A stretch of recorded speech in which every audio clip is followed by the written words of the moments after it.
अस्सलामु अलैकुम वरहमतुल्लाहि वबरकातुह। नाज़रीन किराम, उम्मीद करते हैं आप तमामी हज़रात खैरियत व आफ़ियत से होंगे इंशाअल्लाह। अल्लाह की बारगाह में दुआ है कि मौला करीम हम सब मुसलमानों की नमाज, रोज़ा और दुआ को अपनी बारगाह में मकबूलियत का दर्जा नसीब फरमाए।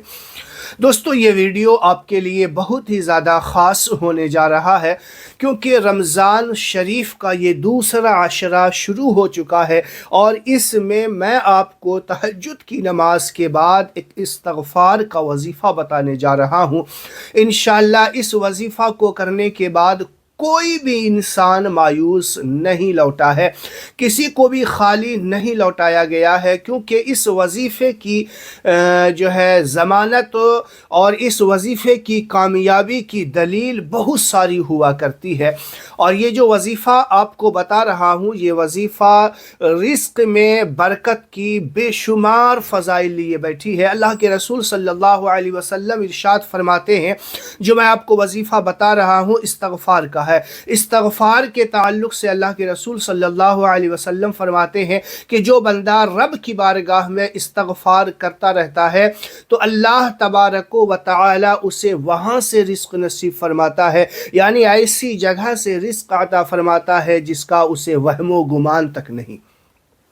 और बहुत सारे सहाबा से भी इसकी रिवायात मौजूद है, बेशुमार इसके फ़ज़ाइल हैं और रिज़्क़ में बरकत के लिए तो ये एक बेशकीमती तोहफ़ा जिसे आप कह सकते हैं, ये एक ऐसा वजीफ़ा होने जा रहा है। नाज़रीन किराम, रिज़्क़ में बरकत के अलावा इस्तिग़फ़ार का जो वजीफ़ा होता है ना, इस्तिग़फ़ार की जो कसरत हुआ करती है, वो आप यूँ समझ लीजिए कि जिस भी मकसद के तहत आप इस अमल को करना चाहें कर सकते हैं। परेशानियों में हैं और भी किसी दूसरे मकासिद हसना के लिए करना चाहें कर सकते हैं। दोस्तों, वजीफ़ा बताने से पहले मैं आपको एक दावत ज़रूर देना चाहूँगा कि कोई भी अमल हो, कोई भी वजीफ़ा हो, आप करें उससे पहले अपने आप को नमाज का आदी ज़रूर बना लें। दोस्तों, रब की बारगाह में पेशानी झुकाने से कभी भी अपने आप को नहीं मोड़ें और रब की बारगाह में पेशानी हमेशा झुकाते रहें। 5 वक्ता जो नमाज अल्लाह तबारक व तआला ने हम पर फ़र्ज़ किए हैं, इसकी आदत इंसान के अंदर होनी चाहिए। फिर उसके बाद आप जो अमल करते हैं, उसके बाद जो आप वज़ाइफ़ करते हैं, तो इंशाअल्लाह उस वजीफ़े की कामयाबी की 100% गारंटी हो जाया करती है। क्योंकि वज़ाइफ़ जो होते हैं ये एक ओवर टाइम जिसे आप कह सकते हैं, और नमाज जो है ये असल ड्यूटी है। तो असल ड्यूटी को छोड़ने के बाद ओवर टाइम लगाने से उसकी मजदूरी नहीं मिलता। पहले आप असल ड्यूटी को अदा कीजिए, फिर ओवर टाइम करेंगे तो आपको एक्स्ट्रा जो है बिल्कुल मिलता है। तो यही है वजीफ़े की कहानी, यही है अमलियात की कहानी जो मैं आपको बताने जा रहा हूँ। तो ये दावत आप एक्सेप्ट करें और वजीफ़ा करने से पहले नमाज की पाबंदी ज़रूर करें। और चूँकि रमज़ान में ये वजीफ़ा ख़ास इसलिए हो जाता है कि लोगों को इबादत में आसानियाँ हो जाती है। सरकश शयातीन वग़ैरह को अल्लाह ताला कैद कर लिया करता है, तो उसे बहकाने वाला कोई नहीं होता। अगर कोई सुस्ती कर रहा है तो ये उसके अंदर की ग़िलाज़त है, या कह लीजिए उसका नफ्स जो है उसे मलामत कर रहा हो या ना कर रहा हो, इसीलिए वो सुस्ती की बुनियाद पे वो नमाज या इबादत छोड़ा करता है। तो बहरहाल मैं आपको वजीफ़ा बताऊं उससे पहले मैं आपसे ये भी गुजारिश करूंगा कि अपने अंदर 3 बात का ज़रूर कोशिश किया करें कि ये 3 बातें हमारे अंदर ज़रूर पैदा होनी चाहिए, जो हर वजीफ़े की शराइत हुआ करती है। और मैं अक्सर वीडियोज़ में आपको बताता रहता हूँ कि उनमें से पहली बात तो ये है कि आप ये कोशिश करें कि अपने हाथ या ज़बान से किसी को तकलीफ़ देने की कोशिश ना करें, इससे बचते रहा करें। अपनी ज़बान से किसी को तकलीफ़ ना दिया करें।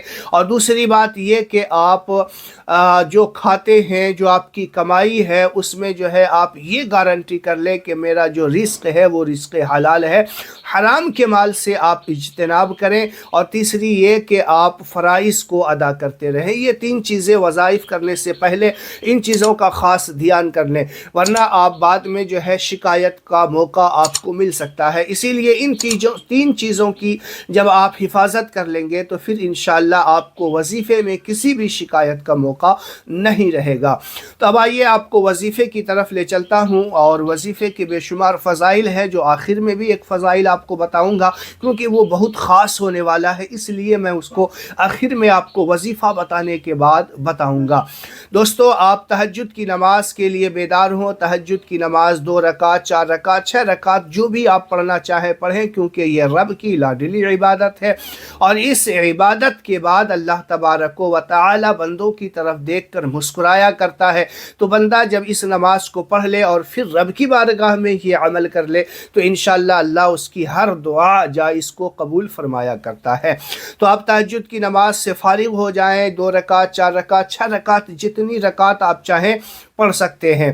جب آپ تہجد کی نماز پڑھ لیں، جہاں نماز پہ بیٹھے بیٹھے ایک تسبیح رکھ لیں آپ، اور اس تسبیح پہ آپ کو پڑھنا ہے استغفر اللہ، استغفر اللہ، صرف اتنا پڑھنا ہے۔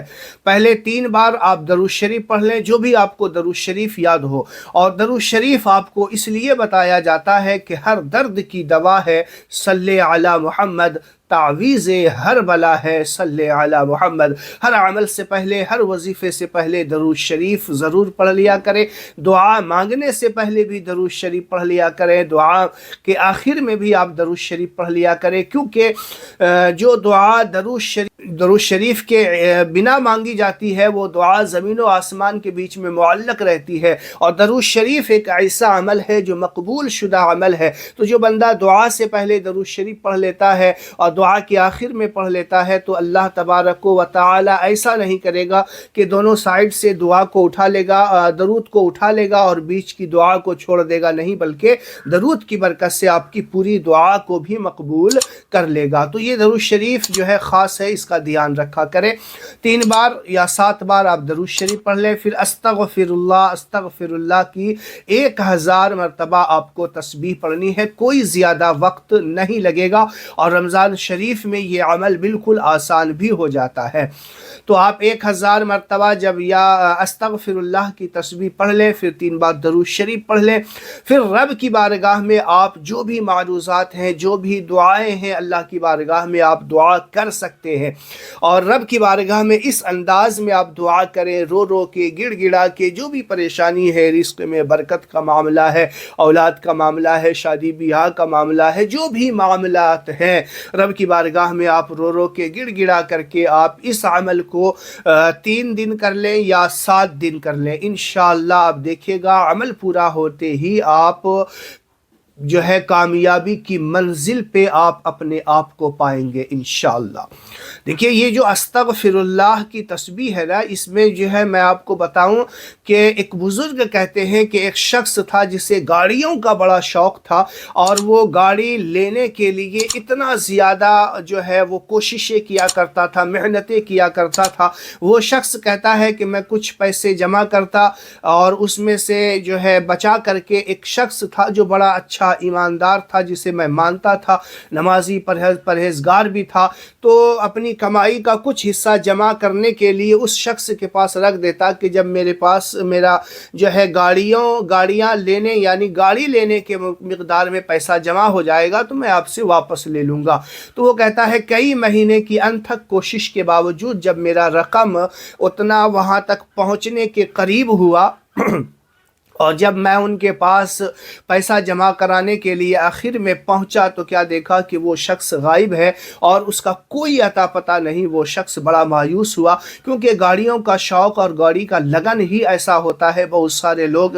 تو جب اس نے دیکھا، بہت کوششیں کی، بہت سارے لوگوں سے پتہ کیا، نہیں ملا، اور وہ مایوس ہو گیا، اور اسی مایوسی کے عالم میں اسے کچھ نہیں دکھ رہا تھا، کیونکہ گاڑی کی لگن اور شوق اور جذبہ نے اس کے دماغ پہ हावी हो गया था, और जब उसे कुछ नज़र नहीं आया तो वो परेशान हो कर के रब की बारगाह में मस्जिद चला गया, और मस्जिद जाने के बाद वो जो है अस्तगफिरुल्लाह अस्तगफिरुल्लाह की रट लगाने लग गया। वो कहता है कि मुझे कुछ खबर नहीं कि मैं क्या करूं क्या ना करूं।